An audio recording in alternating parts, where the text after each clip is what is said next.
There are things in this world we cannot explain, something hidden just beyond our view. Journey with us as we attempt to pierce the veil between our world and theirs.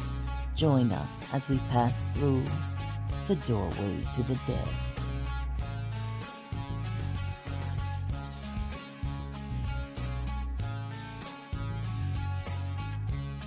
Join us at WLFE-DB.com for upcoming shows and so much more. Journey to the gate. Welcome in, everyone. It is Sunday, October 3rd, 2021. I am Dave. That is Jim. We are one half of Keystone State Paranormal Society, and this is Doorway to the Dead, your 2-hour interactive live stream, thanks to the WLFE-DB network. We were scrambling for a guest for tonight. Everyone had something to do or was out of town, or we had a cancellation. And we wound up falling into luck. We got two guests tonight. First coming on is our dear friend from the, I guess, Columbus, Ohio / Texas / Indiana area, Lola Carter, and she's going to talk to us about the investigation they did last night at the Firehouse Museum, which we were invited to but couldn't get to because, I got a mandatory Saturday work. So hopefully that'll end sooner rather than later, and we'll be able to get back out and do some things. But we're going to bring her in, and then for the second hour, we're going to have a dear friend, if you're all familiar with, Cisco Murdoch is coming in. And what's her subject tonight, Jim? They've got a bunch of things we're going to touch base on. It's going to be sort of a potpourri. Okay, fantastic. So without further ado, let us go ahead and bring in Lola Carter. Hey, Lola, how are you? Good, how are you? Oh, we're hanging in there. A lot of work. Good seeing you, Lola. I know you too. How are you doing, Jim? I'm doing better. I've been battling some issues. I'm not quite sure what it is. I think, to be honest, it might be related to the vaccine. Really? We got the Moderna vaccine. I got the second dose beginning of September, and I have thyroid issues. I've been on thyroid medication, and it's hard to keep it in check. And I understand from doing a lot of readings, and my daughter, is the nurse at our local hospital. It seems that the vaccines do a lot with people's thyroid. Some of them, it makes it go way up. Some it makes it go down.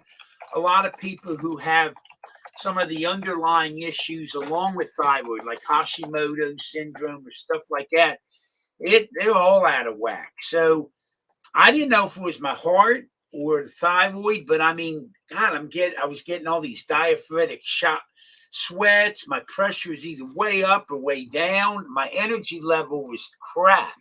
I mean, sometimes all I could do to get out of bed. And I didn't know what the hell's going on. And you can't get in to see a doctor nowadays. My practice, they've had several physicians leave, and they had to cancel my appointment. I couldn't get another one at the beginning of the year. So I'm having to be like your own physician and stuff. So anyhow, but something broke here the last. I mean, I was really having a bad week, and it was getting progressively worse. I even got one of those little cardio mobile where you can put your fingers on it and it runs the EKG. They're pretty neat, by the way, too. But yesterday, I don't know what I had increased my aspirin. They've always had me on 1 aspirin a day. I increased that to 2. So, and that, the vaccine interferes with coagulation in the blood. So I don't know if it was that or I scaled down. I was only taking like 1/5 of the dose of thyroid they had prescribed. So the diaphoretic, I had sort of figured out that the thyroid was bringing on those diaphoretic sweats and maybe popping, it can really pop your pressure. So I do have an appointment end of the month with the cardiologist. But I mean, you get where you don't know. Like I was asking my daughter, should I go to emergency care or what? I was not having any chest pains or jaw or none of that, none of the. And then a friend of mine, my business partner at the Hoover House, he has heart issues, and he kept pressing me to, go in there, tell him you're having pains in your chest. They'll run all these tests. But anyhow, yesterday at the Hoover House, it just seemed to break. I mean, for the first time in a week, I really felt normal, and I've had a real good day today. So I don't know. The Hoover House, the spirits there really take care of me. I mean, I swear they do. They're very therapeutic. And we had an amazing, powerful session last night. There was a gentleman and his wife who were down visiting the wineries in the Adams County and around Gettysburg, and they had just booked a room for the night. And we had friends in and guests, and we're having a special little dinner. So we just invited him to, for him and his wife, have dinner with us there. And then my sister was telling him about the table tipping and the spirits. And they asked, do you mind if we sit in? Or, said, no, by all means. So we knew some spirits come through. It was old family friends and folks we knew and my parents were good friends with. And they had already told us the spirits they'd be there, and they were. And it was really endearing. But then he sat down and started a session. And oh my gosh, the table, Emma, our special table, she had said his name was Dave as well. We have all these Daves around, Like him already. So she said he's a big burly guy, got a tattoo. I mean, he's like a real manly man. And oh my gosh, he's there. The table was asking for him. So he came to the table, and at first it was a pet he used to have came through. And I thought, how neat that this pet he loved and all came through first. So he's communicating with this dog he'd lost a number of years ago. And then after, maybe 10 minutes of that, all of a sudden, there was this little girl there. And she was 7 years old. And all of a sudden, out of the blue, he knew right away. He had a daughter who, while his wife was carrying the child, the daughter had stroked in the womb and somehow was born alive. Severe cerebral palsy and all kind of other things. I mean, needed feeding tubes, all this constant daily care, special care. And this gentleman had totally invested himself in the care of that daughter. I mean, he'd learned all these advanced nursing techniques and stuff and was so tied into his daughter. I didn't even notice at the time. He had a big tattoo on his shoulder, and it was her. And it was his daughter again. And when she was 7 years old, they were having to do some form of surgery to reinsert a stomach tube or something. And they nicked the bowel, and it resulted in her death. And I think he had to make a decision to take her off life support. And he's the one who had made the decision to have this procedure. And I'm telling you, we didn't know any until afterwards. We're talking. Oh my God, the little girl clung to him. We have this thing we call hugging, and she's hugging him. And the table kept trying to climb up into his lap. I mean, seriously, it was just, and we're all we keep tissue in the room. Everybody's having these tears of joy. And we coaxed the little girl over to give her mom a hug, but you could tell the father was the prime. That is little girl. Yeah, I mean, he was so invested in that little girl. And he later revealed to us all the emotional trauma. I mean, he was so devastated by her death. Now, this is back. It was like 1993. So it's a lot of years ago. And it's still so fresh in him. Now, here's the really weird part. My wife and I lost a child to SIDS. Same year, 1993. So it was the same year we both lost our child. I mean, it's just sort of weird the way spirit works all this out. But and then my son's come through number of times there, and so he was telling me this was after the fact. I mean, he had got to drinking, contemplating suicide. I mean, the loss of this will devastate him. And last night was therapeutic beyond any imagination. We must have had. It was over an hour. We do want EM pumps to, provide some energy and allow the communication to go on longer. And it also doesn't take as much out of us, so you don't have super paranormal hangover the next day. But we've had so many amazing sessions, and this really was like just off the charts though. And you could see it just was so therapeutic to this guy. So I don't know. It's magic, and that's why I said, when things work out in my life, we got to get you there. I know who's coming through for you, hon. It's just that's the way the place works.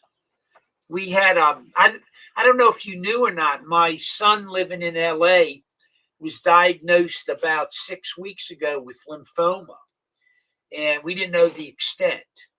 And so we were waiting for a full body scan to determine, the extent. They had done a biopsy, and in his thyroid gland, they had removed half of it. And that's where they found the lymphoma, in the thyroid gland. And so almost after we got the news that it was lymphoma, my son that I referred to who had passed, he comes through at the house with us on the table and tells us that the results of the scan will be very encouraging. And then shortly after that, my mother comes through with the same message. And my son slides over and gives me a hug. Dad, it's going to be okay. And it was a couple weeks there. We were waiting for the results, and then they came out. Stage 1, they found the tumor is just within that thyroid gland. It hasn't spread anywhere. And so instead of having to do chemo, they're just having to do a week's radiation for my son. And a matter of fact, I think that starts this week. So, but here, both my son and my mother came through and basically told us that, that the results would be real encouraging. We didn't tell him until after we'd heard from the doctors, but we had asked my deceased son to be out there with my son in California, and we've had constant references where a lot of times he's not there at the Hoover House. He's out in California with them. So we got some magical going on, I swear to gosh. And it's an offshoot, I guess, of the paranormal that we never could have envisioned years ago. And that's where, it's not, we haven't removed ourselves from the traditional, matter of fact, we get a little itchy to get into the routine investigative cycles. But, it's sort of like our stewardship, I feel, to have this house available and just to help people. These are tough times for all of us. I know, you've had your fair share of events and everybody has. So hopefully I'm feeling a hell of a lot better this week than I was last Sunday. And I don't know. So it's crazy. You just roll with it. What else are you going to do? But the place is always open for you, hon. Like I said, when the planets align correctly, now we got to get you in. Maybe sometime you're up in the air, you can come on down with Mike for a weekend. We'll set aside a room and all that for you. And Mike's well aware of the house and the stuff going on. I mean, he's I think he's sort of sold on this whole table tipping now. We were talking about you guys. Yeah, trust me, we wanted to make it up there for that, but with me having to work on Saturdays and not getting off till 1 in the afternoon, and getting up at 3:30 in the morning all week, I know. It would have been hard pressed to. And like I said, until yesterday, I don't even know that I would have been physically up to that kind of a drive. I mean, I some of it, I guess, in your mind, and I know your mind can get you nervous, but I mean, my blood pressure was all up and just all kind of crazy stuff. And you know yourself, when you're not regular, and I was not. I never get like that. So, I probably had myself worked up some. I'm just really thankful, been giving prayers of thanksgiving that I mean, it was about 3 o'clock yesterday afternoon when suddenly I'm like, damn, I actually feel normal. It's like, what a blessing. Whatever normal is. Speaking of, how did it go last night? I know that you've investigated there several times. Yes. I don't know how many times, I lost track. But we had an awesome time. We had let's see, we had Alyssa, Shannon. Oh gosh, see, I would have loved to see Alyssa. She's great. Mm-hmm. And let's see who else. Well, of course, Mike, me, Alan Jinkerson, Jason Meadows. So you had a couple people. You had a couple people that were over at the Harrison house that time we were there, right? Who? Alyssa and Shannon. Yeah. Yes. Yeah, they were both. Yeah. Okay. Memory. But how was the activity? Okay, so it was a little weird because it almost wanted us to like chase it. All right. And so Alan Jinkerson was getting some activity and we went to check it out. We saw it ourselves. However, like when me and Jason tried to like recreate it or whatever, we couldn't. It was just, I don't know. That was weird. We had some issues with like cameras at first and then they came back on. It was just like things were off, but I love the firehouse. I'll go back there probably like a million times. Well, hopefully we'll catch you with you one of these times. And for the audience sake, I just want to let everyone know, Lola's amazing at getting these places that are not, let's just say mainstream. There's always names of haunted places that everybody sort of knows, and everybody has this.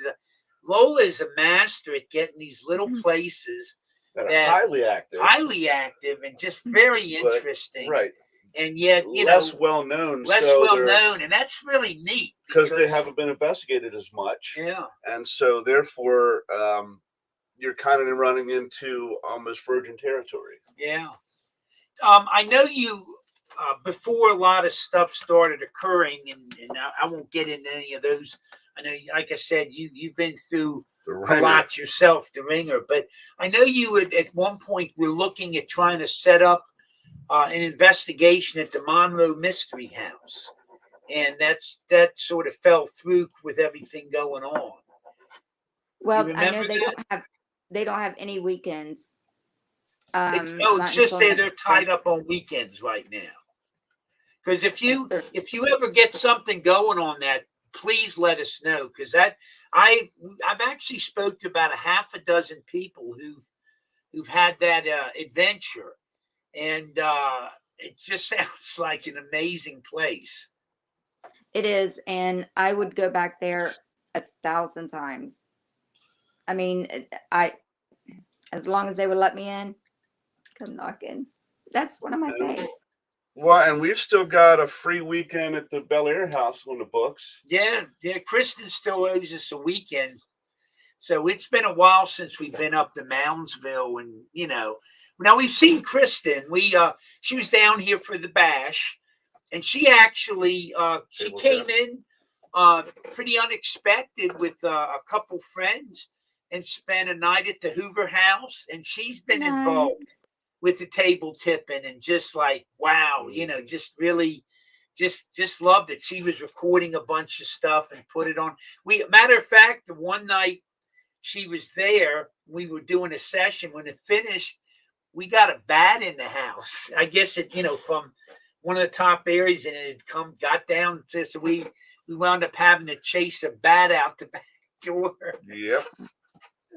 That put her in a little bit of worked her up a little bit. She doesn't like bats.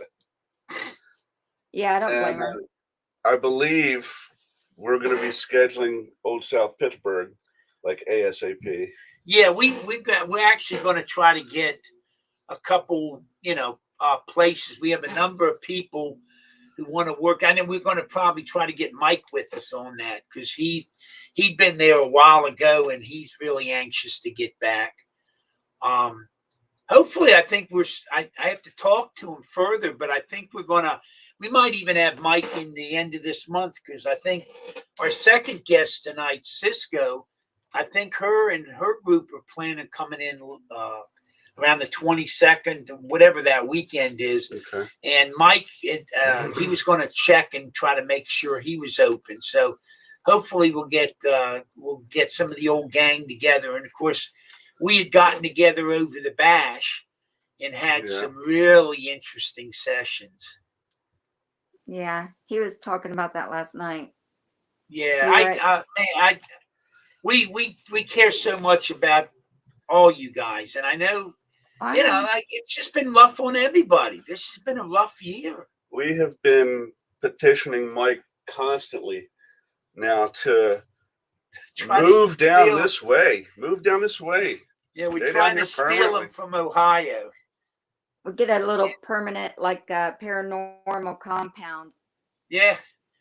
And then we actually, I don't know, Cisco, she's currently living in New Jersey. She lives on the shore, but they're not really enamored with that area, and it's pretty expensive, New Jersey. So her husband really enjoyed the area. They came down for the bash, and they really had a neat session. He had a bunch of his relatives come through and talk with him and their son, and so they're actually contemplating moving down in the area. So I don't know if it was on our wish list, we may be able to expand KSPS next year to have Mike and Cisco on. That would be amazing.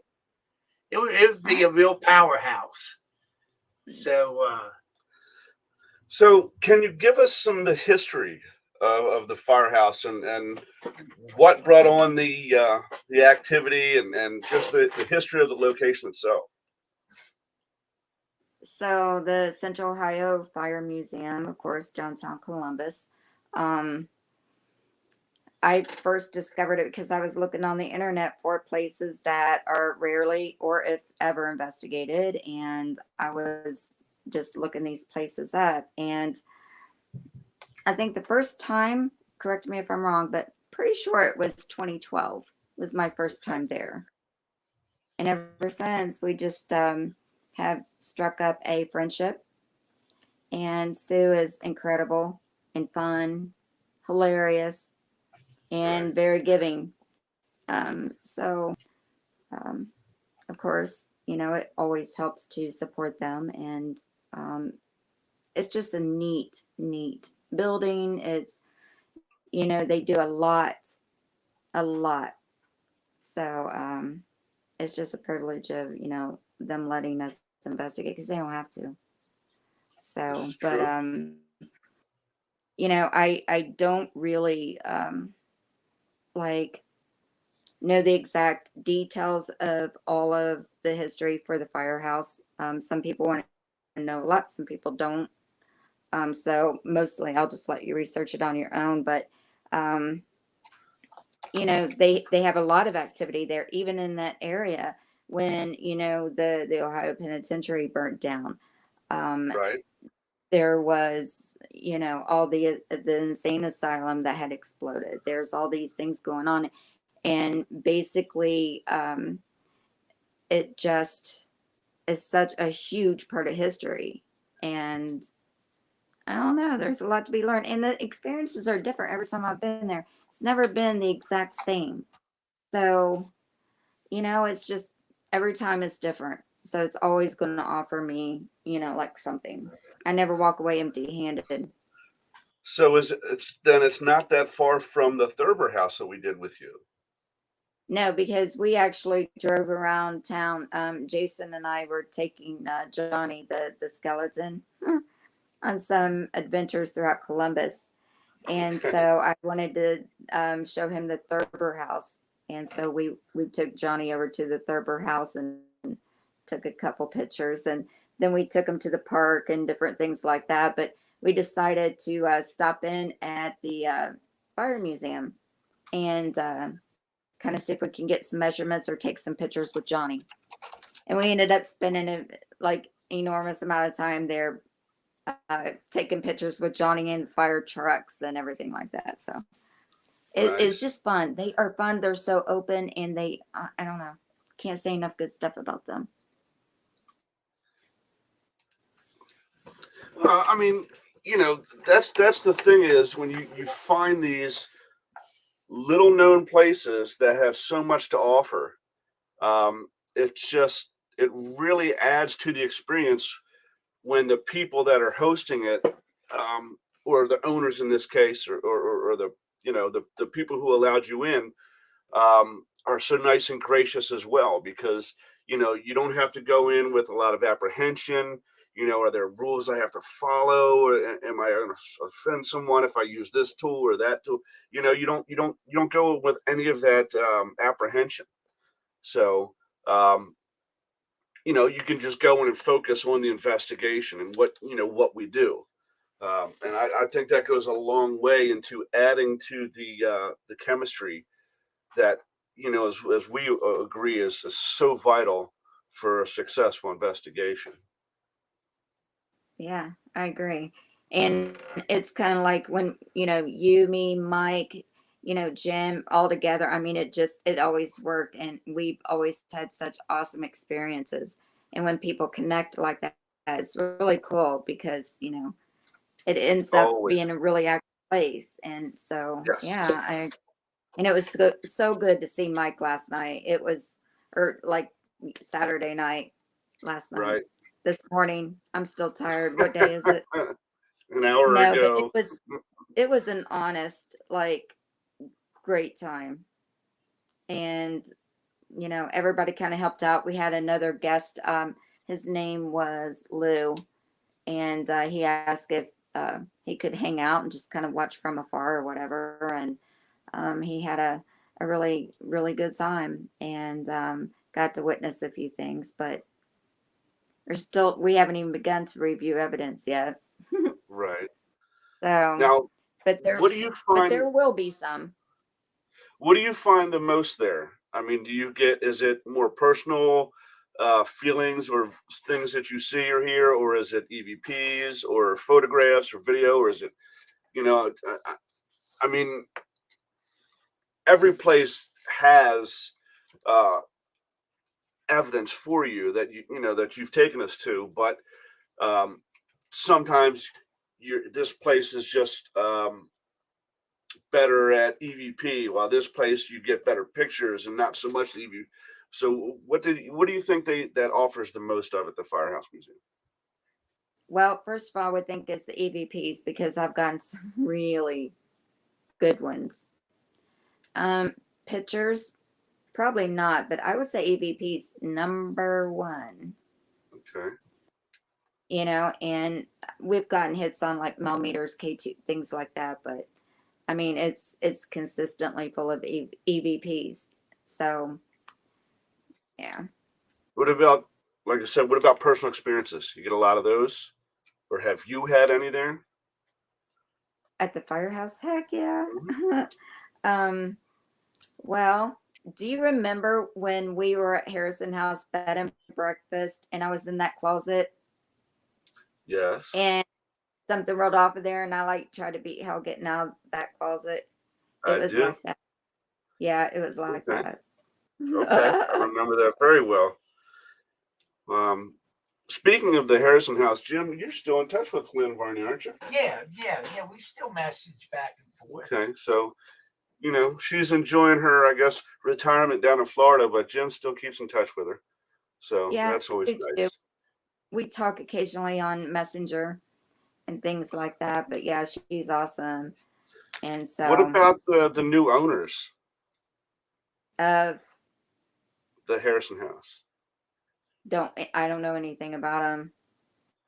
I didn't know if maybe you had tried to contact them, see if they were interested in still allowing people to do that, or. No, Hmm. no. I mean, if I was asked, well, yeah, but no, We need to tell because Lynn to give us the inside info on those people. right, Maybe they'd be amenable to it she because might. it was so weird. I remember getting there and starting to set up for that place, and my back just did not want to work, and I was walking all hunched over and could barely had enough strength to lift my damn feet. And by the time I got everything set up, I thought I was going to die. And we started investigating, and next thing I know, I felt fine. Now I think you gave me some prednisone, didn't you? Yeah. Yeah, I think I Yeah. took some steroids, so I was juicing. So, um, so I noticed that you take. I mean, obviously life gets in the way, but you seem to take breaks in between uh, investigations. Um, Obviously, like I said, life gets in the way, and you got to deal with your things in your quote unquote real life first. Um, but is that because you're spending so much time researching places and looking for these lesser known places, or is it just you're a lot more choosy, or what is the reason for the long breaks in between your investigations? Well, let's see. How do I answer that? Sometime like this past year, I lost probably at least 14 family members, super duper close, and spread out Right, from there. That's one reason. Second reason is, between Texas and Indy, and they both have my hearts as well as Ohio. I have my daughter Erica, who's in Ohio. My son is in Texas, and so it's easier to do that. And I have a funny schedule; I can work that out. But sometimes, paranormal wise, I can get a little, I wouldn't say bored necessarily, but right, trying to find my way. Sometimes I need to take a step back and reevaluate everything and see where what do I need gotcha. to do from here? And what do I need to focus on for the moment? And, while I've been doing that, I've been really picky and choosy at the same time who I'm going to investigate with, where, how, and trying to find out what I want to do that's different. Paranormal is just not like that big. It's massive. I mean, it Absolutely. covers so much, so much. And hunting ghosts every weekend isn't like what I want to keep doing all the time. I Right. want to be able to do some different things. I got you. And some of the places that I've investigated, I don't want to dig a little deeper and see what I can find. And maybe do a revisit or maybe look further. I don't know. But yeah, I'm kind of tiptoeing going through this process because it's just been absolutely insane for me, and not just for me. I mean, I can handle but when it's my family that I see hurting, like, when my mom lost my dad, Right. and you're powerless. And so, like, you're right, life just comes in and it's like, hello, Mm-hmm. I'm here. Yep. It's Um, it is but not biased in it's any way, good is it? too. No, it's a good thing too. I Yeah. love Texas. Come on down there and check it out. I want to do all kinds of stuff down there. I've been down there once. We went down there for a family vacation to San Antonio. Had a great time.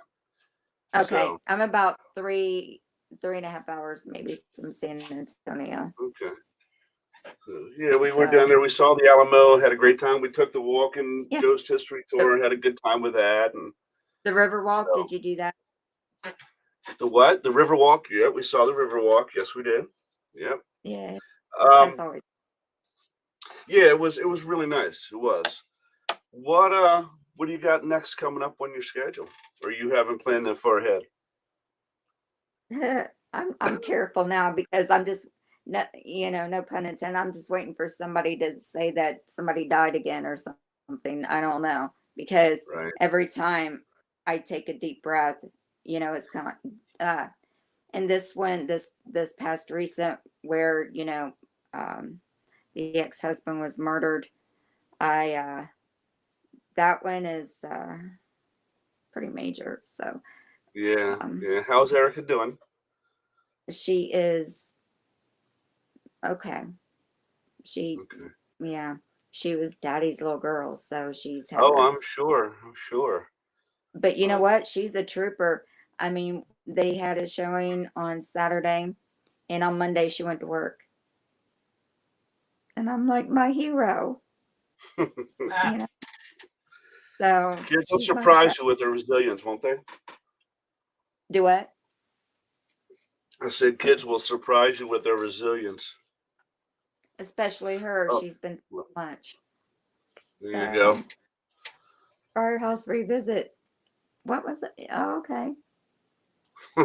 Yes, definitely, definitely, definitely. Because there were some really cool things there. I mean, we couldn't recreate what Alan Jinkerson had done. We were Right. getting some K2 hits that just did not make sense. We did not feel it was paranormal.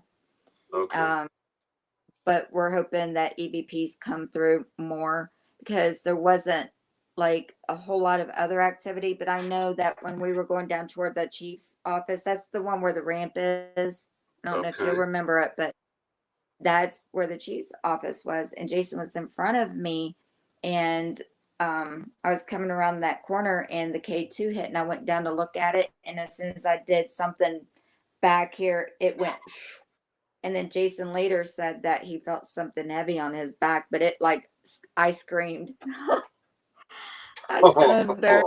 I'm like, what the hell? I mean, that was that freak, and you could see it. I swear to God, it was like a black shadow, and it was close. It was like it was charging, and I'm like, oh my God, Right. that's crazy. But then it would be like nothing. It'd be quiet. Um, Another thing that I'd like you to have in the back of your brain, he wants to go. I've got to get him back to meet Mr. Couch at the Rhodes Hotel. Yeah. Oh, I He know. definitely wants Yeah. to get there. Yes. So we got to set that up. That place was fantastic. Oh, I have no doubts about that. Remember, I was there with you guys. It's awesome, Yeah. Well, and you I set it know up, and it was paranormal. me, you, and Mike, and Livy, and Well, Will. Um, yeah, and your other friend stopped in for a little bit. His name Rod escapes me. Fogel, That's him. Rod That's Fogel, him. Yeah, he stopped in for a little bit. Yeah. right? Um, And so did Guy or Opera Jeff Phillips. Yep, Jeff's from Geyer. And that's another place I and think Jim's interested in because he had talked to, we had talked with Kayla from Dayton Haunted Explorers, and, they were just gushing about the Opera House as well. So, um, yeah, but that's one of the places we're going to look to set up, getting a hold of Tim and setting up the roads. Um, so, you know, that's definitely something we'll try and work out with you logistically as well. So, yeah, and I'm gonna call it Thurber House again. Just see if I can okay. bug Leah like just one more time, please. Like I don't know, but I would book that thing in a heartbeat. Well, that's one of the ones you keep saying you want to go back to is the Thurber House. Yeah. Especially the way we had those kids playing Duck Duck Goose over in the Thurber Center next door. That was fantastic. We had such a good time with that. They were all about playing games. You remember that? So, um, Yeah. I remember when I think it was Janet who pointed out the little boy who felt he was left out. yep. And that was like just, oh my gosh, it was Yeah, he was standing heartbreaking that too. back end by where the sliding closet doors were. Yeah. Yeah, we had a good Yeah. time with that. And then remember you and I had something that we were at the top of the stairway at the end of the hall, and it was down Yeah. at the bottom looking up at us when we got on the SLS. Yeah. So yeah, And that place was remember fantastic. It was, and we were standing at the top of the landing.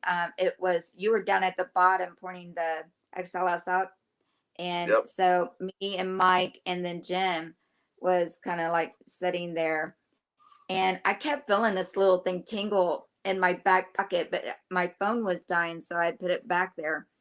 And you said, "Hey, there's like a figure between. It's like a figure, and then me, a figure, and then Mike. Mike had Yep. the little girl, I had a little boy." And then Rebecca's like, he's trying to play with your phone in your pocket. He's wanting to know what that is. Do Yeah. you remember that? I do. I And do I'm like, remember oh my that. God, that's why my butt is tingling. He wondered what it was. Yep. We That was kept so trying to funny. get to it. Yeah. Yeah. Um, Now, just out of So what curiosity, completely off topic, but do Will and Livy still live right there at the road, right across from the roads there? if I'm not mistaken, and I could be, I don't know that if they're together or where they live at. Oh, Um, okay. you can look on her Facebook, I think, Okay. or something like that, because she's on my friends list, but I'm not sure because when we did the murder mystery dinner earlier this year with Jason Snyder and Right. Livy and that group all helped out. That's the last time I saw her and I forgot. But Will wasn't even there. Huh. So I don't know. Okay. Speaking of which, we're in the beginning stages of planning doing a murder mystery dinner at the um, Hoover House. But we Oh, don't know if we're going to try and create our own thing or if we're going to just go on the internet and get one. You know what I mean? Um, but it's big enough. The look of the house fits that type of thing so well. So it's definitely something we're going to invest in and schedule and take care of because it's. I just think that that's the perfect setting. You know what I mean? It's like it was when you guys used to do them at the Bel Air, but bigger because their place is almost 8,000 square feet. So wow, that is insane. yeah, so we're going to be setting one of those up hopefully sooner rather than later. We had, I was out of work for 2 weeks because my wife had COVID. She actually got to go back to work before I did. That didn't make any sense to me, but whatever. And then, Pam had to quarantine. She had it. And so, um, but business is starting to pick up. Like, if I'm not mistaken, Jim said we basically had some walk-ins yesterday that filled us up for the weekend. So foot Oh, traffic wow. is now starting to pick up on there. So Yeah. Yeah. I think Pam told me, I think until Thanksgiving, I think we're sort of booked this weekend. yeah. And next weekend, next Saturday, we got an event with the Kling brothers. They're I know coming up them. from Texas. And Yeah. then Friday, don't we have Bobby Richardson there from Yep. Lilydale? Bobby Robinson. Bobby Yeah. Robinson from Lilydale. Yeah. Okay. So, and that's the person who taught Pam and Steve, who then taught us how to table tip. So we're looking forward to seeing her as well. So, but like I said, obviously you are very hesitant as far as scheduling too far out, just because of the way things have been the past year. And nobody can fault you for that. But it's definitely a must, at least for us, to get you out our way and get you into that house. Oh, So absolutely. Well, like I said, I have no doubt. I have no doubt who's going to come through for you. And it's really weird. Spirit constantly reinforces that. They know when their loved ones are coming to the house. And sometimes they're there about a day or half a day before the people show up. And you can feel it. You can feel this. We need one of those little signs, instead of serving number 32, we have spirits that are present. Ding, ding, ding, ding. Sometimes we actually, this has happened in the past. We have one of those GS2 grid systems. I don't know if you've worked with them before, but it's who do we get that from? Is that Ghost? Ghost Augustine. No, it's not Ghost. Ghost Stop. Ghost Stop, I think. Really neat system. It throws out a grid. You can adjust the grid, and they actually have a newer model with additional refinements. And in the grid, once it centers, you turn on the grid. It goes through a cycle and it calibrates itself. Once it's calibrated, and you can, like I said, you can alter the size of the grid, but you'll see this red grid pattern.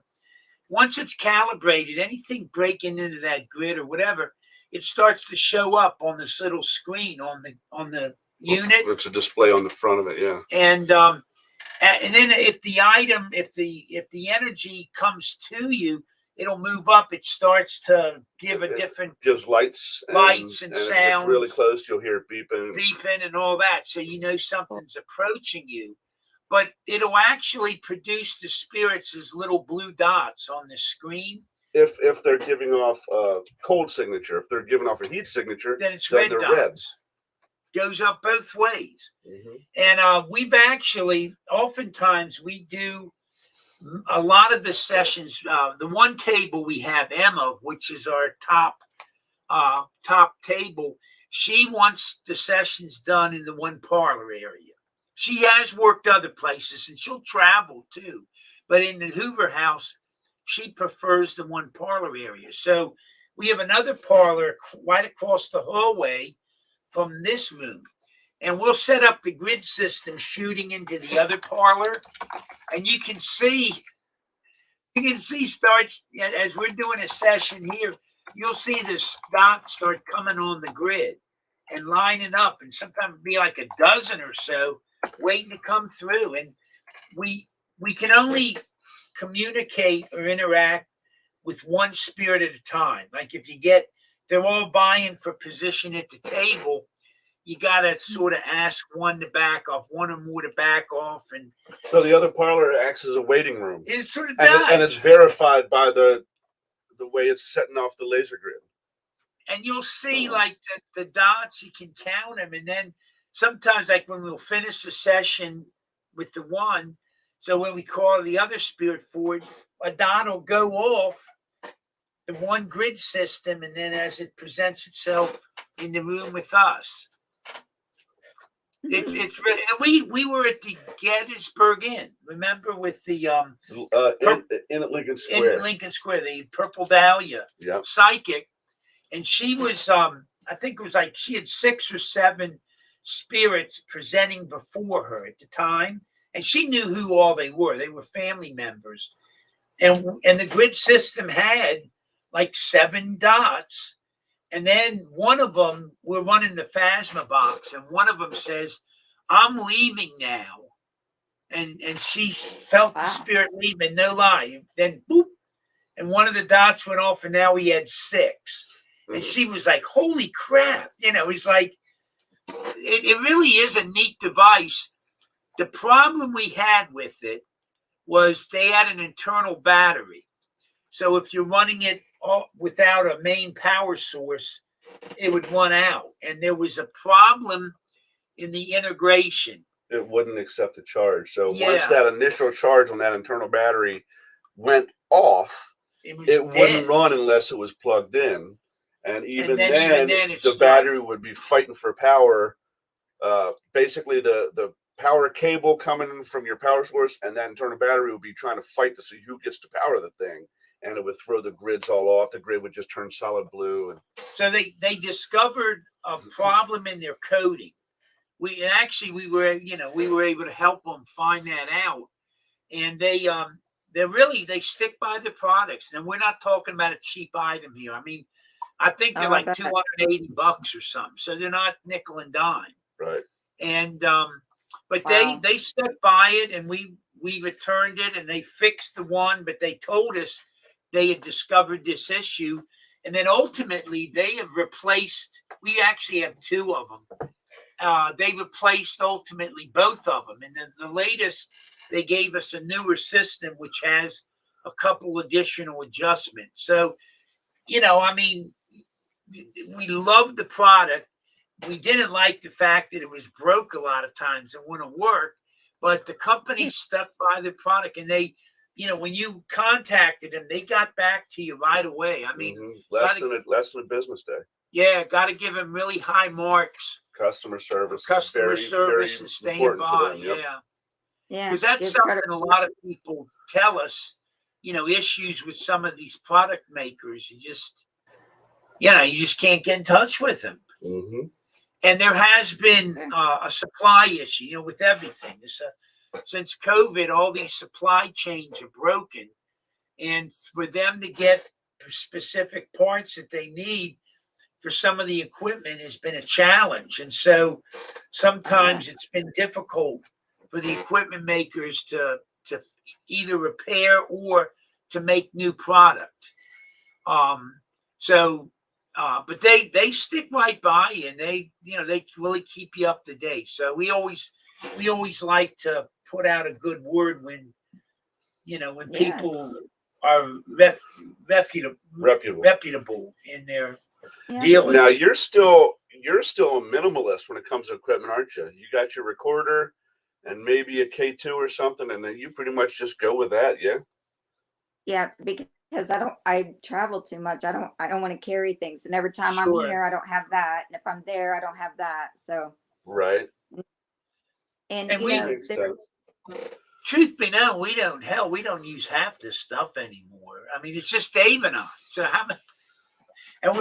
one of us is generally tied up either running the video or doing the audio or the Phasma box or with the table. So right, we really we may put out a couple REM pods and some K2s.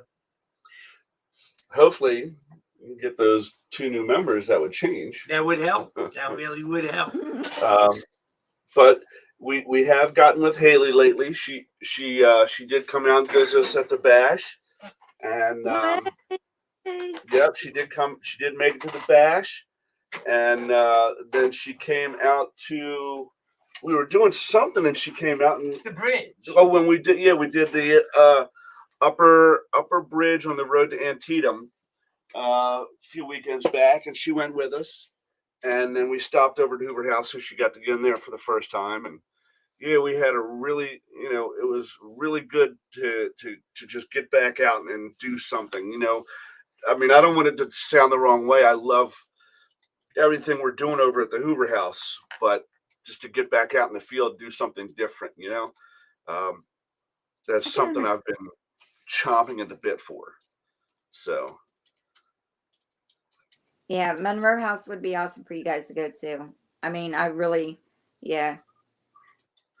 Yeah, that's definitely something we want to get set up. The Monroe Mystery House, yes, absolutely. And like I said, Old South Pittsburgh is one of the ones we've moved to the forefront to get to. And then there's a couple more that aren't as far, like say Hillview Manor, which is here in Pennsylvania, which we've never done, but we'd love to get to. There's bucket list stuff like Malvern out in Iowa, Villisca out in Iowa, of course, Trans-Allegheny. We want to go back to Mansfield. We want to go back to Moundsville. So definitely. Now you were with us at Moundsville when we had our piece of equipment broken in that second floor bathroom. Right.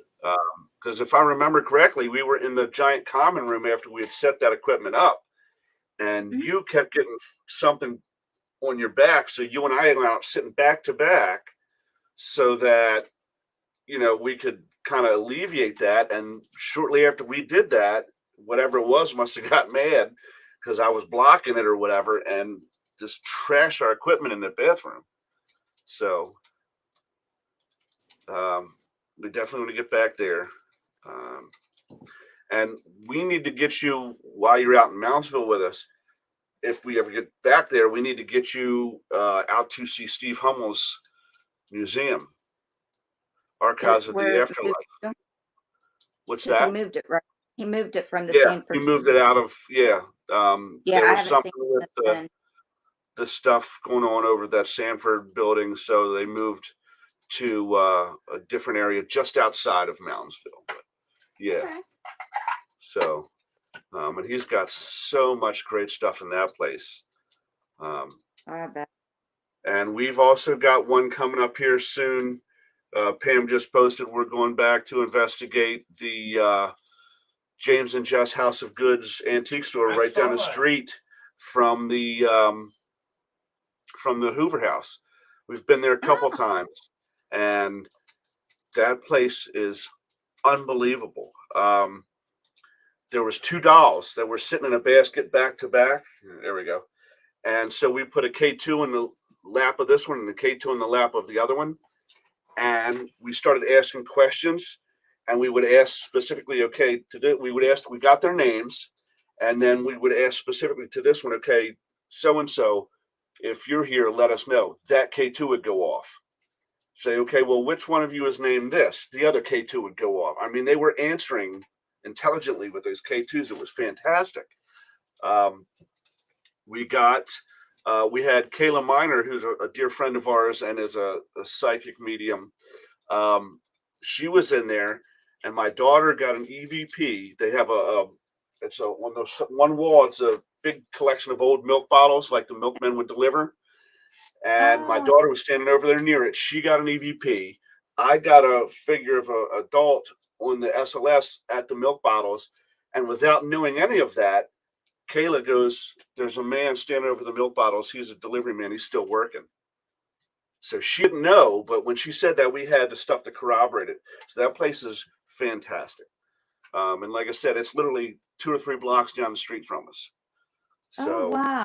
we're going to be going back in there. And again, there's a couple other places in town that you can drive by and you just know that there's activity in there. And we're working on making the connections with the owners to be able to offer those as public events as well. So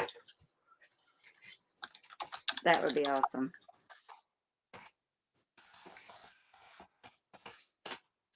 What do you guys have coming up? We got the event this coming weekend, next weekend, I should say, with the Kling brothers.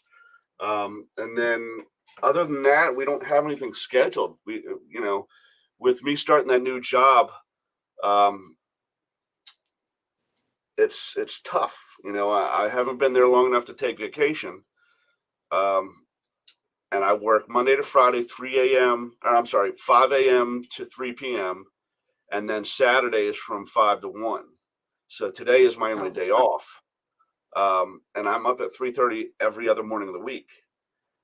So I can't do anything Friday night because I got to get up 3:30 Saturday morning. And then doing something Saturday night is not easy because I'm just exhausted, man. I'm getting old, Well, yeah. Right? But we're definitely getting a couple different places on the books. So, we keep talking about it, but it's definitely something we've got to get moving on, especially now with me working and being able to contribute financially. Hopefully that'll alleviate some of the burden on Jim. But absolutely, if you get those places again, the Monroe House and Thurber and all these, absolutely keep us in the loop because they're definitely places we would either get to the first time or get back to. So, absolutely, especially Monroe. Yeah, because we've been talking about that for a good 7-8 months now.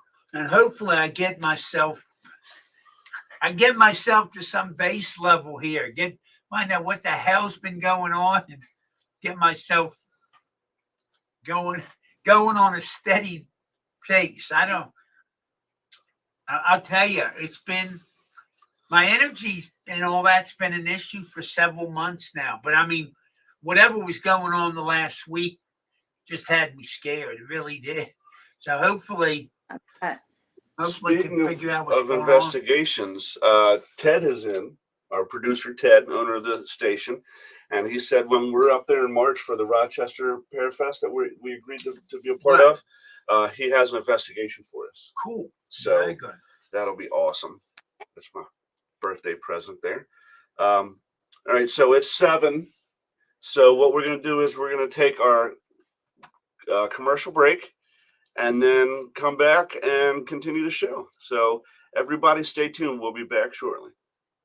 Thank you. WLFE Digital Network is now on digital television. If you're into ghosts, Bigfoot, UFOs, and the creepy, then WLFE has a TV channel for you, Paranormal View. Watch all of your favorite WLFE video talk shows on one channel. Shows like Paratalk Radio, Step Into the Paranormal, Skeptical Help Bar, The Creepy Parlor, and more. Looking for something else? Do you support the LGBTQ plus community? WLFE has brought all of their LGBTQ shows like Inside the Drag Closet, Everything Yet Nothing, Across the Pond, and Rainbow Soul all into one place. A new TV channel called LGBTQ Friends.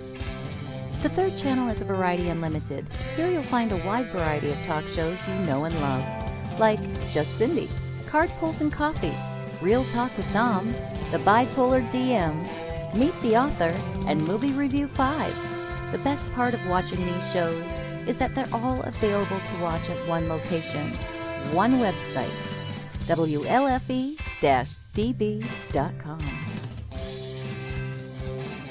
You are listening to WLFE-DBradio.com, where our shows are your shows.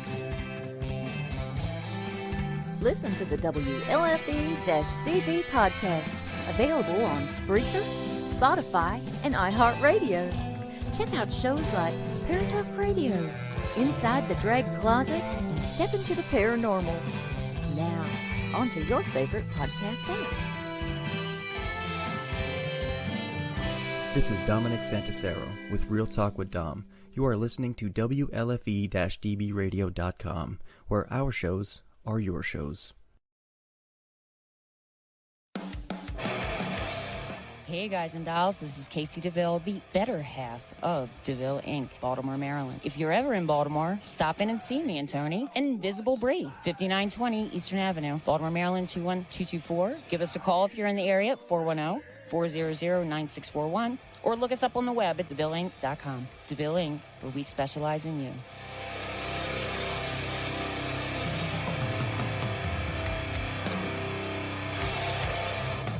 Oh, yeah. Life just got sweeter now that WLFE-DB has merchandise. Show your support by purchasing your t-shirts for WLFE, Paratalk Radio, Inside the Drag Closet, and more. But it doesn't stop there. T-shirts, coffee mugs, tanks, buttons, cloth bags, and more. Go to WLFE-DB.com. On the top bar, click on the merchandise tab and bam, there you go. You got merch. Support the shows. WLFE-DB.com. You're listening to WLFE DB Radio. Now, back to our program.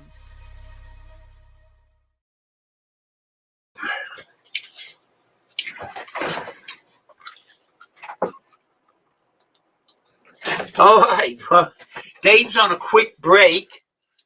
So Okay. he'll be, let me hit the comments. There I can see him. So okay. Cisco's, let me send Cisco a messenger, the email. Let me, as soon as Dave gets back, I'll send that to her so she's not picking. We had like I said, it's been a sort of a crazy year. Dave got his job here recently, and they're on all this mandatory overtime and everything else. So having to work, like I said, every day except Sunday, has really put a crimp in for the short term, getting out to do things.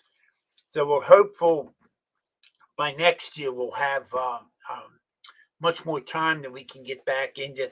Me, I'm retired now, so it doesn't matter. But we do have a number of places.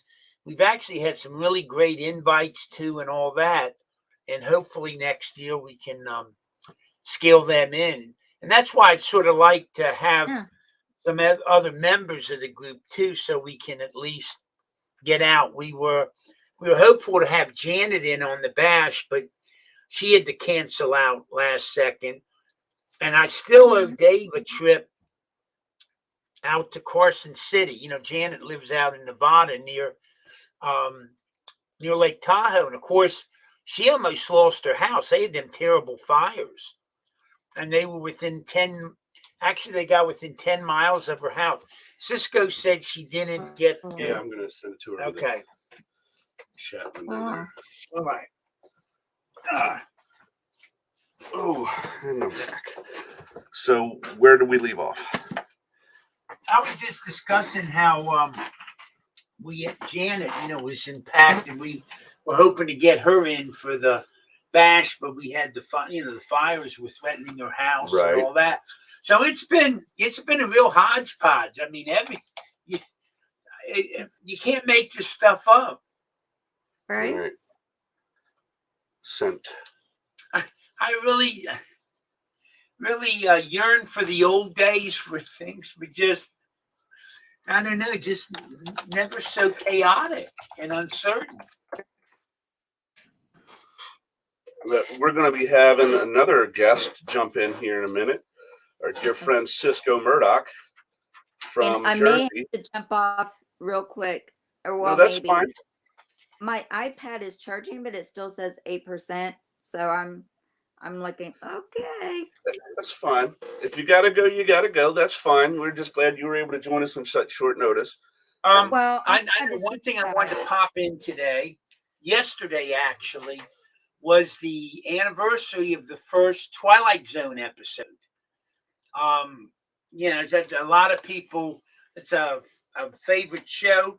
It was on October 2nd, 1959. Was the debut show, and Daily Variety has actually said it was probably the most accomplished half-hour show that TV's ever produced. Just a few little points of interest I was reading about. In the first episode, you know how we're all so used to the narration and Rod Serling steps in. Well, on the very first episode, it was not Rod Serling. No Rod Serling? Who was on the very first, the guy who gave the narration, this is a good trivia question, was actually, his name was Westbrook von Voorhis. For the episode 1 that debuted, and then starting with the second one, we had the traditional, and the original pilot was a thing called The Happy Place. And the plot was that when people would turn 60 years old, they would be eliminated, executed. And that was actually turned down by CBS because they thought it was too dark. And so the first episode that actually debuted, the name of that was Where Is Everybody? And just to refresh everyone's minds, a guy finds his town and jukebox is on, the lights are on, but there's nobody. And he's wandering through the town and doing all this stuff. And of course, constantly thinking someone's there and all this stuff's engaged, but there is nobody. And then at the very end of it, comes out that he was an astronaut. And it was a test checking out loneliness and isolation and how they would respond. So he was in a test scenario, and I guess this was the way his mind was going and, creating this town and all, but nobody was around.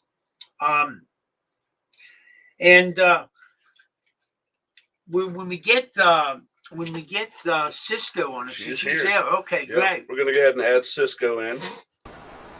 Okay. Hi, everybody.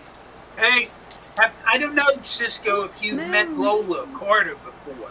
It's a good friend of ours. Hello. I'm not Nice to meet you. You too. And this So is our I'm gonna good jump friend off. Cisco Murdoch. I'm not sure. Okay, I'm so gonna many go ahead people. and jump off. Okay. Have a good one. Thank you for coming on for such short notice. Good seeing you, Bye, Lola. guys. Thank you. Take Nice care, to meet hon. you, Cisco. Nice to meet you. Okay. So, Cisco, I pulled off of for some of your listing, and I got the reading about this. I thought maybe you could fill us in a little more. Say what? You pulled off of my what? Now hang on, Jim. I'm Okay, totally well, unprepared here, and I don't know what you're talking about. I'll fill you in. Disclaimer: I have zero idea what Jim is about to, what he's pulled out of what. So just, Okay. I'm innocent till proven Okay. guilty. Well, I didn't know if you. This is in your This is in your state, New Jersey. Oh, Jersey. Yeah, and I now know I if know I'm not responsible. Okay. And I didn't know if you've been there, but Okay. I got the sage going, so go let her rip. okay, it's in Passaic County, Yeah. and it's at Clinton Road. Oh, Clinton Road. Yeah. No, I've not been there. Heard a Not lot about been- it though. Yeah. I they just. got. Oh my gosh! Let me throw this Go out. ahead, to throw it the audience. It says here. Here's somebody's sort of take on it. Where else can one find a place where Satan worshippers hide behind every tree, sacrifice goats and chickens litter the woods, Oh my. black trucks driven by escaped lunatics Sounds like Jersey. chase innocent teenagers over dark pothole roads, disembodied children laughter Oh, okay. emanate from remote playgrounds. In 1905, the woods were infested with bands of robbers, counterfeiters, witches held nightly dances, Yep. ghosts, wild animals, remnants of an old castle. The thing that grabbed me was I don't know anybody familiar with modern day crime, but the Iceman, the famous Oh yeah. mob hitman. It was a favorite area for him dumping grounds, and the Oh, story man. is that a guy was riding his bicycle on it, and he saw a number of large vultures coming out of the woods, and he was wondering why you have all these vultures in the woods. And he went back there, and he really sort of started sensing something was amiss and seeing some things, so he contacted the police. And then going back there, they started uncovering some of these bodies that the Iceman had put there. Some of them were beheaded and all kind of other stuff. Right. Different stages of decomposition. You've also got the KKK was rumored to be active in the area in the day. You've got a famous portion of the road called Dead Man's Curve. Okay. You've got, and I was actually online looking at blog sites. A number of people have seen UFOs and aliens and everything. Oh, yeah. around. Yeah. We got unexploded torpedoes stuck in the boardwalk. We've got sunken ships. The 1938. The Morro Castle. Yep. With all of the horrid it was. People think that not to cut you off, but this is why you think about the shoreline. We've got 136 miles shoreline out here. All of the stuff happening on the beach, the water. It's always a draw for food, for fishing, for boating. People coming over to Ellis Island. From all the different countries, right, for multiple years, and, mariners and lobster and clammers, just for eons, for how long? Water's always a draw, right? So anybody that's got a coastline, they've got ghost stories, but the Morro Castle, people think that, well, why didn't they jump in the water? Well, if you're standing on the side of this, it's almost like looking at, 5-6-story building. And you jump off and the water at that point in time is like hitting concrete. you know, and it's on fire and you can't see. And, you know, there was so much in the Morro Castle story about revenge and an engineer that was having a fight with the captain, and he was a pyro. In fact, he was tied into like 3 or 4 other fires where he just got basically a slap on the wrist or a small time in jail. But it was arson that he was hooked up with. So the fire on Morro Castle is what started it. But, you know, all the dead were pulled in. Multiple heroes were also born that day because people jumped in boats to try to save the people that were surviving in the water or burnt or drowning or whatever was happening. Broken bones, can't swim. Oh my God, you know, the horror. You imagine the energy buildup. Well, it actually moored itself and continued to burn for days against, in Asbury Park, New Jersey, up against the dock there where the Convention Hall and Paramount Theater is, where, you know, as kids in the 70s and 80s and, you know, later gone back, but beyond that, going to concerts, rock concerts, where I saw ZZ Top and Judas Priest. Yeah, and Iron Maiden and, you know, all kinds of people, man, you know.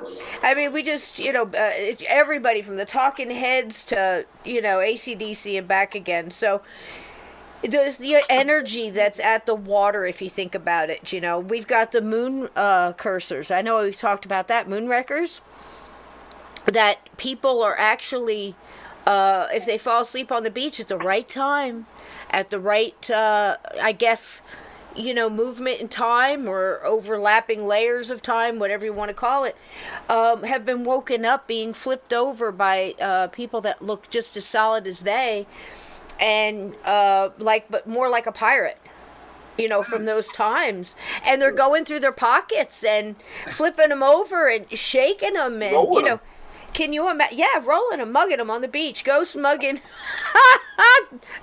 teenagers with hangovers, man. After I heard that, I was like, oh gosh, all the times I slept on the beach after a bonfire, you know, everybody just chills on the blanket. And it's always yucky to wake up because you got all that salt air thickness on you. But yeah, I've never done that. Oh, yeah, I can tell you. We used to be able to sleep under the boardwalk, just pull yourself like half in, and you'd get woke up because of the people walking on the boardwalk, dropping the sand through the boards would get you, and it would wake you up. Now, I would imagine sand is a pretty nice mattress, though, right? Because it sort of shifts. Well, yeah, I mean, and you're drunk, Jim, so it doesn't really, you know, because you've been sitting up all night playing guitar. Back when you could do this, you know, you could play guitar and have a bonfire, and people bring a cooler, and then you don't want to drive, so you just think, I'm just going to sit here a minute. Next thing you know, the beachcomber's coming at 2:30, 3 o'clock in the morning, and the headlights are, it's like, man, wake up. But, you know, that's the thing that happens. The moonrakers are still haunting the beaches and flipping over, going through pockets of the living. So, yeah, there's a lot of stuff. You know, Jersey Devil, that's one that's a legend lore I never quite... It was one that you just put on the shelf with Ripley's Believe It or Not. You know, you just kind of, to me, it's a great backstory. It's a great story, but the Pine Barrens are creepy. Oh, sure, yeah. No, and it's so remote and it's so extensive. I mean, you can't narrow anything down. And it's scrub high, a lot of it. So it's like, you know, scrub high chin, like 4 foot, 4.5 foot, and then you've got the tall stuff too. So it's just creepy getting through there. And, you know, the more, it's real sandy soil, and I'm right here, I'm right there. I never thought of it, but that's a very unique area. I mean, I really don't know if I've seen anything of that expansiveness and stuff elsewhere on the East Coast. Right. I mean, there's so many stories too. You know, I think I've told you the one about the Lenape chief. You know, I'm Lenape and Cherokee and a little Scottish, and he had a young wife. Back then, it was, you know, that's what they did, and he was kind of, you know, overbearing, you know, and they used to walk across what's now a park through downtown Asbury and go towards the shore before all the boardwalk and stuff was there, and go clam digging, and then come back half a day later. Well, anyway, one day she didn't come back, and the townspeople all thought that he may have killed her. There was sparse townspeople at that time, but they were still intermingling and still living, you know. And so now she's seen by herself, the two of them together, and him like searching through what's a little patch. It's about a block by a block, like a good town block by a block, just a little patch in amongst what used to be very big downtown Asbury Park, and now it's come back over the past couple years. But in my lifetime, I've watched it be the height of all things, or men in suits and fedora hats and women in hats and gloves and high heels were, tripping down through downtown Asbury. I kind of grew up there because my aunt and uncle owned a store there in the 60s for like 50 years. So I got to see it when it was in its heyday, and then it kind of went down in its 70s. The movie The Wrestler with... Mickey Rourke. Yes, I love Mickey Rourke. Yeah, Yep. They came here. All of that was Asbury Park Boardwalk, and he even said it was a haunting experience to walk through Convention Hall midwinter with the stuff, the wind blowing and the snow on the boardwalk, But you get that feeling. I myself have been there. I've seen orbs. I've seen all kinds of stuff. I've felt a young boy kind of run by and turn around and come back. His energy just came back and got real close, like, who are you, but not in any kind of duress. He was just there, Many have heard from the Morro Castle, because they pulled the dead and lined them up on the theater stage for identification, for the loved ones to come by and identify them for days upon days upon days. And we have a whole double-lane highway. Well, now it's a 4-lane highway, but we have a whole Route 18 was actually built so people from up north could make a beeline right down to that, what at the time was the spectacle of all times, to see something like that. It lasted for weeks and weeks. Can you imagine having a road built just to see a catastrophe? Well, we also had the Lakehurst. The Hindenburger was here, too. Yeah, true. Right, Lakehurst. Yeah. Yeah, right down, absolutely. A couple miles away. I remember my mom talking about that one. I think Nova did a really neat piece here recently where they re-examined the whole, the events and stuff with that. And I'm trying to remember what they came up with. I think. Oh yeah, I know. They were talking about the static electricity and all that stuff creating it.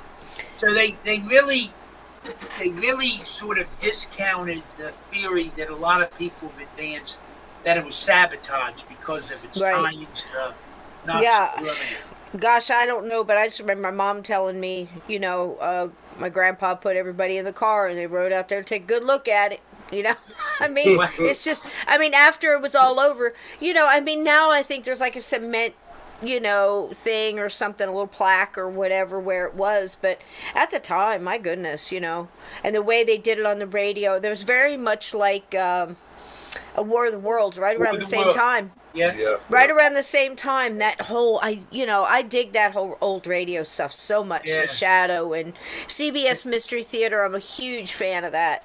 Oh, the humanity. Yeah, the humanity. But all that was supposedly beefed up too, but I can't imagine having to beef it up seeing something like that. Wow, People falling out, coming, on fire. It's horrible, But that's a lot of energy, and then that's not even to mention what happened before we ever started recording things, the massacres and the fights and the battle over ground and, for life, all through here. And intertribal, Lots of it, There was a gentleman in Waynesboro who, I guess up to about maybe 12 years ago, had a ghost walk on Main Street, right there. And I guess the Hoover House was the last stop on the ghost walk. Oh, cool. And his couple stories were the ones that pretty much the previous owner had told me that he had experienced. Nothing related to the basement. Mm-hmm. You'll enjoy this. My sister was there a couple weeks ago with a friend who is a pretty strong, picking up psychic impressions and all that. And she picked up the same young woman who we think was murdered out in the alleyway. Remember? Told you. Yeah, she was picking up. And I said, "Oh yeah, no, Cisco's already picked up on that. We think it was out in the alleyway." But yeah, she felt a very strong impression that She's huge on betrayal, man. She's like, you know, this is what happened to me when I trusted somebody, and she's big on that. But I still believe she's working that off. But I think it might be one of those things where she's working off the anger or whatever it might be, helping the guy who actually did it to her. Gotcha. You know? And I think he's the one that's stuck there, not her. But she's going to frequent. That's the feeling I got anyway. I could be totally reading it wrong. But that's why I was so quiet in the basement. And I was just listening. And I'm just sitting there listening to it. Because if you stop in the middle and go, hey, guys, I got somebody talking to my... You know, that sometimes scares them away. You just got to focus, you know? Now, this brings up a question to me that you might have some insight into. Like you said, she's working that off, and maybe she's working off something with the guy who did it to her. But right. When, as investigators, when we're like from this side of the realm and we're making contact and blah blah blah, does that interfere with that process in a negative way at all? I think it's going to happen when it's supposed to happen. It can actually speed it up, I think. And think about this, too. You know, people think interfering. I mean, I got in a discussion with somebody I won't mention right now because he's as famous as you can be in this. And I didn't have no bones about standing up going, okay, I totally disagree with that. You know me. And, but it had to do with animals and things like that, you know. Interference. You know, I think the interference is going into a place like Vasila Axe Murder House and constantly calling these spirits and then not helping them. That's what I think interference is. Because we don't know how long it takes them to get their energy built up and stuff. But, you know, helping them might not be all the way to the ultimate of crossing them over, yeah? It might be you're the next step through your energy. You know how spirit and universe works. Yours might be the next step to get them to understand their next part, just like it does in the living. You know, if you ever gotten lessons from perfect strangers, right? That's what that book, 5 People You Meet in Heaven, represents so much. If you know, again, if you're looking for an escape out of the world for a little while, get the book. You know, the audiobook's free, I believe, on YouTube. Just check it out. You'll find it, or Audible or something. And if not, watch the movie. John Voight plays the lead, the one who dies, and finds out just how much little what we think are accidental bump intos or meetings with somebody was profound in the way we've chosen to walk in our life, or for them as well. Nothing's ever one-sided. So your question to, does that interfere? No, I think it might help him understand what she's trying to do. Somebody down there with that communication between the two of them, he might be talking to her, but he's listening, or he might not even be aware she's there. There's so many levels to... And that just brought a question, just came to mind, and I was meaning to, next time I talk with you, I was going to ask you this. About a week ago, we had a pair of sisters. They were meeting together. The one sister owns a farm about 10 miles or so north of Gettysburg, and has horses and, you know, other kind of animals and that. And the other sister lives in Utah now. They were visiting, and they wanted to come over and do a session at the Hoover House. So we all got together. Jenny and Bob come over. We had Emma. Anyhow, the sister who owns the horse farm was telling us that there's a section, an area there on the farm where doesn't matter whatever else is going on, the animals get very skittish, particularly the horses. They just get up, and it just, in that area, something there just gets to them. And as she's telling that, we were at the table, suddenly I had a very clear image of what was going on. And what it was that area was an area where they had burned tons of these carcasses of the horses killed at the Battle of Gettysburg. You know, how they just piled them up like cordwood and had these huge fires. Well, that was it. I actually even smelled burnt flesh. While this is going on, I'm actually smelling the burnt flesh. And we're having verification of all this. Right. my question is, we're always working with the human spirits from the Battle of Gettysburg and are there. Right. Animals, are they, because of the uniqueness of the animal spirit, and in many ways it's actually above the humans, but could it be that some horses need assistance in passing over Yeah. as well? Yeah.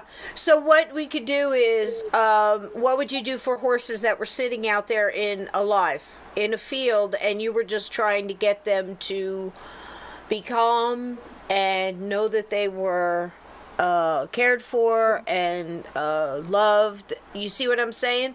So if you wanted to do something like that, probably with just a minimal amount of equipment, like maybe EVP recorders, something like that, I would bring oats and apples. And water, absolutely, water and pears, and get a blanket. Now, I would go Native American on it, and I'll tell you why. Because in Native American lore, you sit and be still, and you put your energy out there, and the horse comes and chooses you out of the group. See? Gotcha. And that way, the horse is a better judge of your character than, you to read them. So, she gave us permission. I would do that. I would do that. I would sit on a blanket, and I would just sit and just palms out and just, offer the apples and speak telepathically through as well as verbally. If there are any animals here, any horses, your brave battle, I would talk about it because, like if you talk to a dog that's going into a canine police dog or something, or you see a dog going into the dog show, they know where they are, they know what they're doing. Those horses knew as well, just like a horse knows in a race. So I would do that and just sit out and just pretend, maybe even close your eyes and try to envision them and see if they connect into that energy, and then maybe call over whoever was there, had connection to those horses. They know that because energy's there. Yeah, I have a connection to horses anyhow and stuff, and they. But okay, because that just as we were doing that, I had a very strong impression that we should do some work on behalf of those horses. Why not? Why not? Absolutely, because it's just loving them across. So if they're confused, no. You weren't there that night. This was a friend of my sister, Janice, she's a quilting buddy, and she was in visiting her sister, and her sister has this. It's about 20 acres, 25 acres there, just north of Gettysburg. And she was the one telling us about this area of the farm where she has, it's obviously something affecting the animals there. Mm-hmm. And, so it was sort of weird as we're doing it. The imaging was pretty strong. And like I said, I actually was picking up burnt flesh. Sure. How that smells. So that might just be, if you're feeling that, more than likely they would, that wouldn't be I would guess that might not be them. It might be the horses for sure, but not their spirit doing it. I think that's more of a residual maybe, since it was such an impact, but we don't know. So it wouldn't hurt. It wouldn't hurt to sit, on a blanket and just be quiet and still and offer them. And like I said, call somebody from the other side who has a connection with them, or, there's specific spirit guides that are there for animals and angels and things like that too. Call them. Yeah. That would be Rob. good. Rob is amazing. Yeah, I have him on next week. I think it's next week or the week after. I just love him. Liz, that's great. Yeah, I love Rob. And give him our best regards. Is he not the best? He's just the best. We're trying to get him up to the Hoover. Oh, wow. Yeah, he talked earlier when we had him the last time we had him on our show earlier this year. He said, some weekend him and his partner would probably come up. And we'd love to have an event there, Adam, where people could come, with all of their, the love people have. Oh gosh, yeah. He would be absolutely fabulous. Let me know. I'd love to be there. Yeah. Let me know way ahead of time. I told him we'd give him a real nice weekend. Oh, shoot, Speaking of being there, Jim tells me that you're Yeah, I'm coming. coming Yeah. back. I'm coming back. Me and Tone are coming. I don't know if Mario can. He's got a gig that weekend. So it's probably myself and Tone. I have a lady that booked a room same weekend there at the Hoover, coming from the Poconos, who's a listener of mine on my show. Oh, wow. And her boyfriend, she's so excited, and she's just like us, wide open heart, just wants to help in the paranormal, so interested in seeing anything about, any bridges, anything you got their history. She's just such a lovely, she's a lumberjack. She works in her daddy's sawmill. Wow. Yeah, in her daddy's sawmill in, out in the Poconos in the mountains. So she's very, very a wonderful young lady, just starting her own paranormal podcast. She's interested like you guys are. Yeah. Cool. So As I said, there used to be a ghost walk there. We're in the throes of reinstituting it, and maybe by next year we might even have like a small bus, accommodate 15 people or so. Well, I'm telling you what, if you find a storefront out there, I've got enough stuff to open up a store, and I'll start a ghost walk myself. I'll be in full garb walking down the street with a lantern. I guarantee we'll put on a show, baby. Well, the guy who I love Waynesboro. Love this it. is like maybe like 12 years ago. He just got old, and it was too much for him to keep it up. And he gave us all the information and whatnot. Really nice guy. And it's really fun. We just found out that pretty much the whole town is over a cavern system. It's integrated. There's a deep subterranean lake there. Wow. Extensive caves with some really nice formations. Now, I don't know if anything is accessible right now. Right. Over the years, like when they went to build the hospital, Right. they broke into the cavern. As they've done some excavation, they break into the cave. So we have pictures from some earlier newspaper articles when they found it. Evidently, in the 1830s, some of the churches would hold summer sessions underneath in the cavern. Right, because it's so cool, it was yeah. cool. Yeah. There was a section of it that had the name Needy Cave, and it was instrumental in hiding individuals for the Underground Railroad. Okay, awesome. So it's they think it extends clean up in the South Mountain. They think it's rather extensive system. You got to tell Haley about that. She'll flip out. Yeah, Right. no, it's really sort of neat. I never knew that. Wow. Well, the whole town resonates. It just has a nice feel to the whole town, Waynesboro. And the Hoover House is just magnificent in every way. You got to love it before you ever get there. We start have a walking up couple local construction guys. Yeah. They fixed, and they'll be doing more work next year, but they actually really skilled carpenters, and they, out of walnut, they fashioned, how we had a couple of the large column bases were deteriorated. They rebuilt. Oh my God, That's wonderful. They got it matched. The spirits are got to love, what you've done with the place and what you continue to do with it. Like I said, the town itself will build up to it. I mean, there's, like I said, the paranormal and the good intent and good-hearted in the paranormal have really saved a lot of history.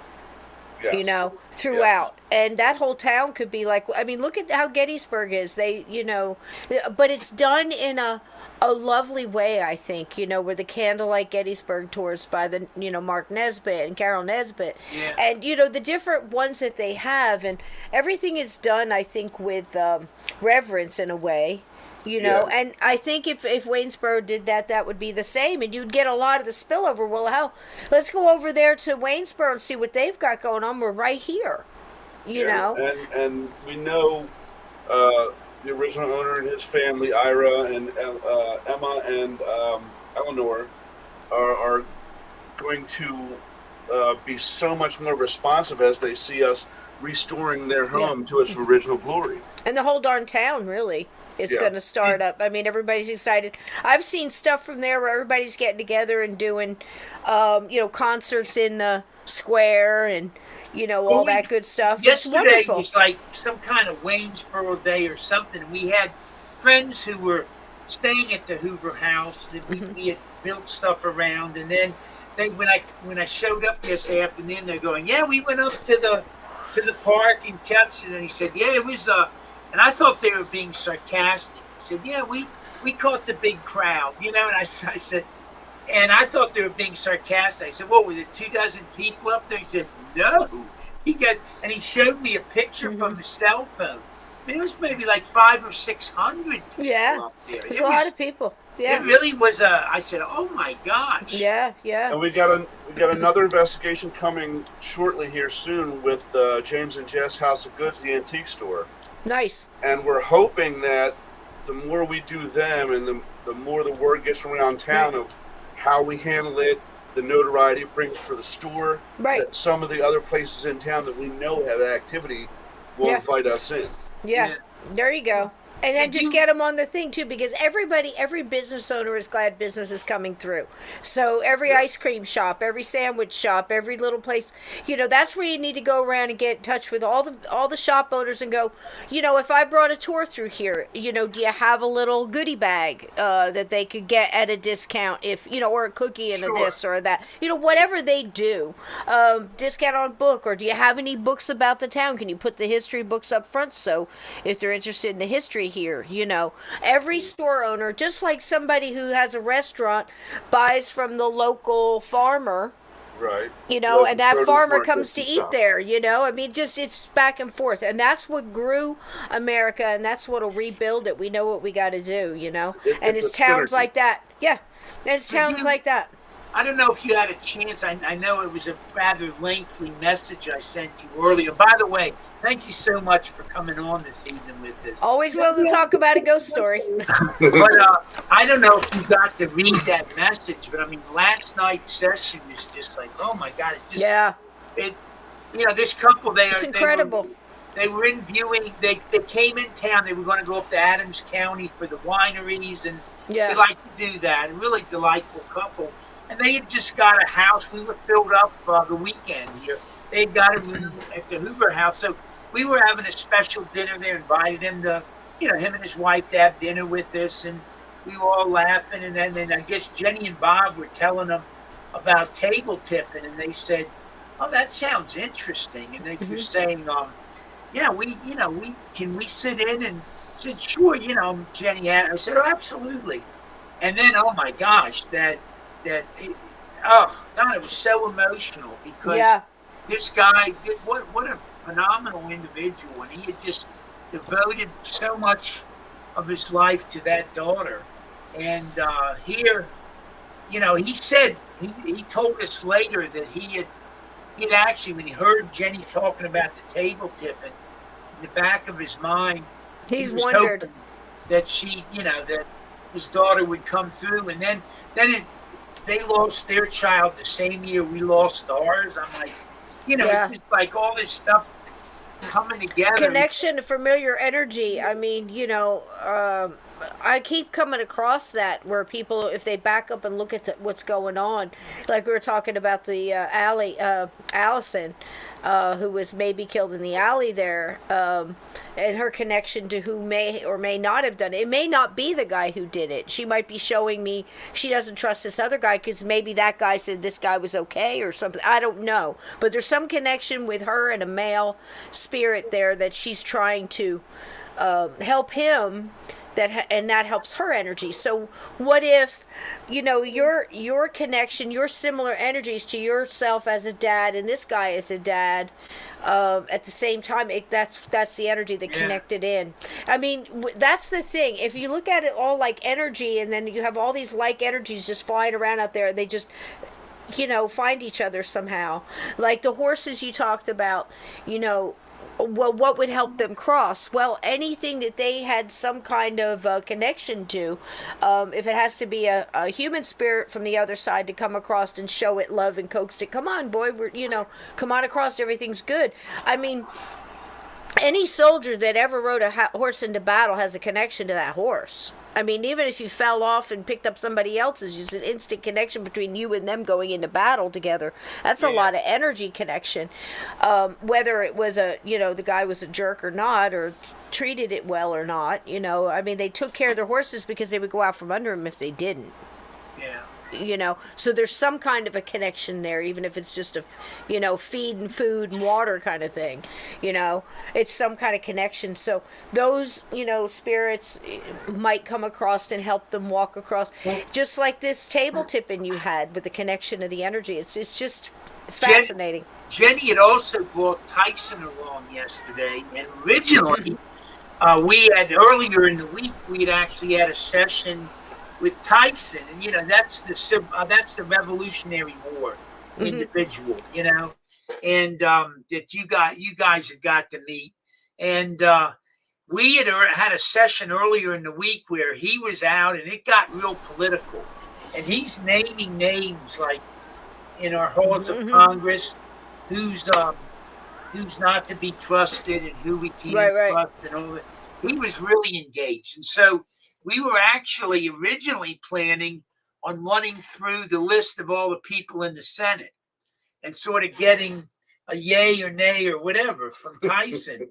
And my wife was actually looking forward to that. She enjoyed that. But, priorities come up. So obviously that session was so emotional and all that. So we were pretty much done. We never got into the more mundane. No, we lost her. Nope, there we go. Oh, I turned it down because he's down here yelling. This is Mr. Dickens, everybody. Okay. Mr. Dickens. He's down here yelling. He's gotten to be quite a ham. He comes on my show a lot. And he probably knew I was doing a live. Say hi. But see, that's Mr. just Dickens. it. That's just it. Yeah, just like a motion detector. Yeah. Mr. D. Mr. They are. He's named after Charles Dickens. And, if you think about it, he wrote one of the best ghost stories ever. Absolutely. The Christmas Carol. And I love Dickens because he was more like a journalist of his time. He was a whistleblower. He, on the prison system, on how the poor were treated, the workhouses, the orphanages. Yeah. All of the different stuff. I mean, everything was in there from, how the prostitutes were treated and the gamblers. Are you familiar with his last book? Which is what? The Mystery of Edward Drood, D.R. Oh, yeah. Isn't that a story? Okay, yeah, thank you. So, like you were saying, he seemed to be really in tune to that. Yeah. To the high, and just for the audience sake, Dickens was about 2/3 through the book or so when he died. He passed away, and so it was unfinished work. And I believe it was several years after his death when another Englishman there suddenly claimed he had visitations by the famous author, and he wanted his book done. And so he finished the book. He wrote the conclusion, and he claimed throughout his life that it was Charles Dickens who had he had channeled it. Yeah, pretty much channeled it, the finish and all that stuff. And people, from a literary point of view, when they read through it, they pretty much said it seems very. It sounds just like him.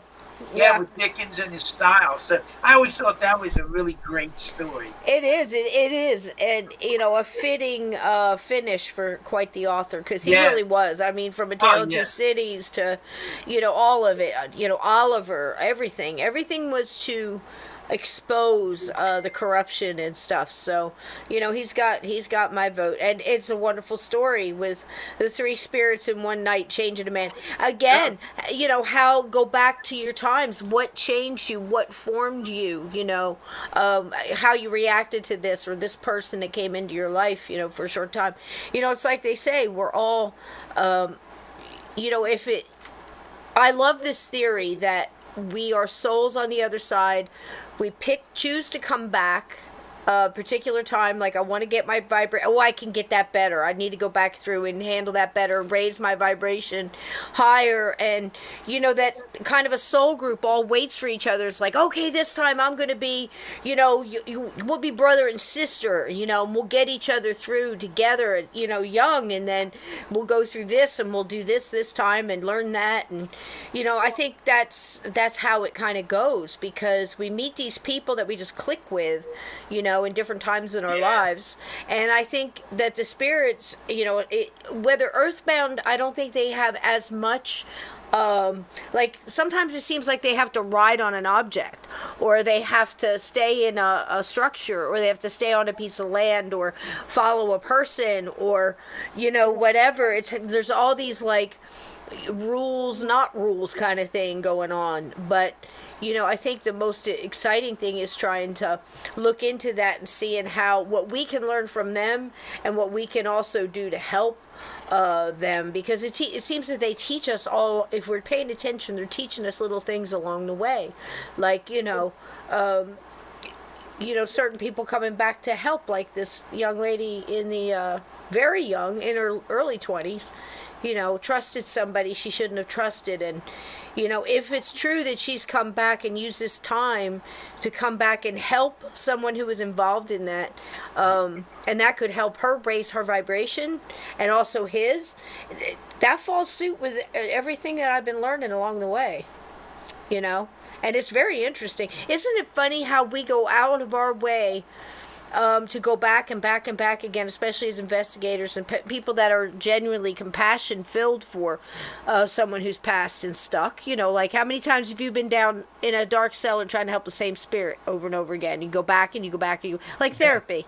But isn't it funny that you've got total strangers helping total strangers like that, living and the dead, but we still have so much hard time communicating with, each other in the living in our everyday. It's insane to me. That's something I don't get it. You don't even realize, like, sitting down at a table session with perfect strangers. Right. And we have no idea their life's course and things. Right. And, oh my gosh, some of the twisted, convoluted, the relationships are difficult at best. And then even from the other side, you can almost pick up on the frustration, I would say, that, it's just, we hit upon a couple the other day doing a session. I'm like, oh my gosh. It just seemed to go from bad to worse, and we were all sort of at a loss where we could even start as far as trying some of the healing in that. She's out again there. She is muted. I don't know why. She's muted. There I am. Oh, there you go. There I am. Sorry, I don't know what happened there, but that's why I said, like, maybe if we took a little more time with the living amongst ourselves too, take a little extra time and care, maybe we wouldn't have to spend so much time in dark cellars trying to help them after they're dead.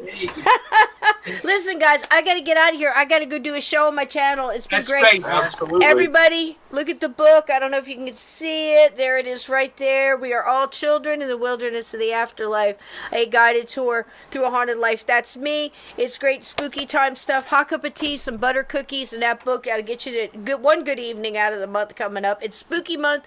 We're doing so much stuff on my channel. We are listening to the second book I wrote about the haunted cabin on the haunted mountain next to Dead Children's Playground. We've got Rougarous and Moonshiners and Ghost Kids and all kinds of wonderful dark to light stuff in that story. And we're listening to that every Monday. So we're up to chapter 4 now. So join us. It's not too late to catch up. And tonight I'm talking to the wonderful Peter Coe about tarot and thoughts. And all right. I love you guys. Thank you so much, Hannah Movie. I guess we'll be seeing you soon. Yes, hopefully soon. We're absolutely gearing towards it. I love you guys. Thanks again. Love Stay you spooky. Bye, guys. All right.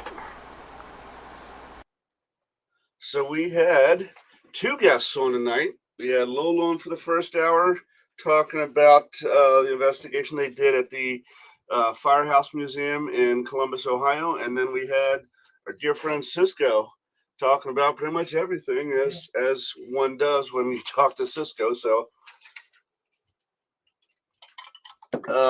we're glad that everything worked out the way it did, considering, an hour before the show, we didn't know if we'd have any guests and weren't sure what we were going to talk about for 2 hours. To remind everybody, 2 weeks then, we will have... Yep, 2 weeks from tonight, our next show, which is the 17th. 17th. 17th. Lori Johnson's coming back. And she'll be doing online live readings on the show. So we want to get everybody's name in for that and have her do as many as she can. Obviously there's a limit to it because of the physical and emotional and mental toll it takes on her. But, she's coming back to help is what she does. And we thank her so much for it. Next Saturday over at the Hoover House is a meet and greet and event we're doing with the Kling brothers from, I think it was either Discovery or Travel Channel, I don't remember, Ghost Lab. They'll be there. And so if you're going to be in the area, or even if you're not planning on being in the area, but you live close enough, come on down to the Hoover House on Main Street, Waynesboro, and check out and meet the Kling brothers and see what we got going on. And as soon as we can get some of these other places that we keep talking about on the books, which of course requires me to be able to have time off from work, we will let you know when those are. We want to thank everybody for tuning in tonight. We hope you have an enjoyable rest of your weekend, however long that may be, and have a very safe week. And we will see you in 2 weeks on Doorway to the Dead with Lori Johnson.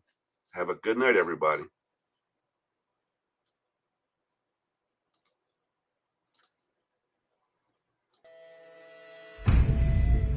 Thank you for joining Dave and Jim on Doorway to the Dead.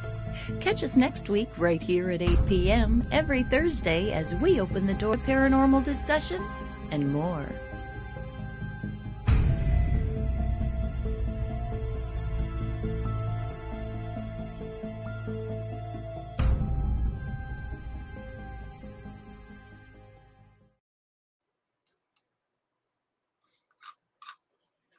Now the Chargers they haven't played yet.